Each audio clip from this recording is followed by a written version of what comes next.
played at Carnegie Hall and Fifth Third Ballpark, and his songs have become anthems for civil rights and anti-war movements. Absolutely. We're talking about Bob Dylan, and now the famed American songwriter has a West Michigan connection. Joy's in Holland to find out what's brewing. Hey, Joy. Hey guys, I'll tell you what, it's a beautiful day down here in downtown Holland at the Holland Museum because we're indoors where there's a fabulous new exhibit and it's called Forever Young. Why is it called that, Douglas?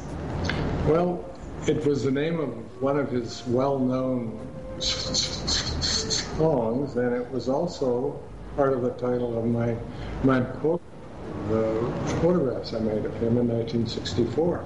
And we're standing in front of an exhibit of those photographs that you did take, right? Right. How'd that come about? That came about, I was a young staff photographer, newly arrived at Look magazine, and it was a story I proposed to the editors because I felt that here was a singer who was really on his way up, and I thought that he ought to be first as a magazine to do a story on him. And you were indeed first, right? We were first, but we didn't publish it. Instead, these photographs are here, which is a living legacy for Bob Dylan and for your work. Indeed. It is a collection of photographs at that time in his life, which there aren't too many of them around. This is a fairly look into his private life.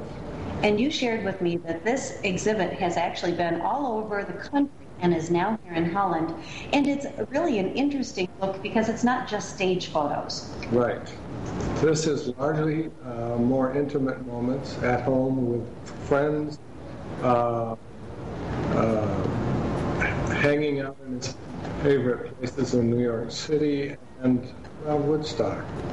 And that pretty much sums up who Bob Dylan really was, especially in 1964, right? That's right. He was touring, not as much as he is now.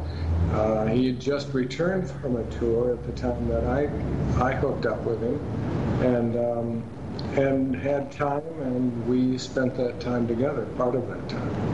That's a pretty fascinating experience. If you want to see more of these images and really get a look inside the life of early Bob Dylan, this exhibit's up here at the Holland Museum now through December 31st. You can also hear Bob Dylan if you want. He's coming to West Michigan and Michigan in general, and we'll put some of those dates on our website. So what are your thoughts about having this exhibit here in Michigan again? Well, I'm pleased. This is the first exposure of these photographs in the Midwest. And it's really nice to be able to share them with friends and relatives even that I have in the area. And just pleased that we can put this up. And this is a gem in our community. The Holland Museum is open all year long. We do have some admission pricing on our website too, so you can see what it is to come and visit the museum. And it's a great day trip here in West Michigan. Come on out and see the Bob Dylan exhibit while it's still here and while you too are forever young. Back to you. Wow, yeah. Wow. You know, and exciting to see him in concert. Well, and his music is just timeless, you know, next generation, and he's actually going to be performing. It's so nice that he's still able to grab such an audience after all of these years in the music industry. His music is so known, you know, he's a classic. October 29th, Miller Auditorium in Kalamazoo, and then his son Jacob Dylan is on the scene now. Kind of a little bit similarity there, but up and cool. comer, next generation, like father, like son, right? Yeah, kind of like it. Much more to come on 8 West. Stay with us.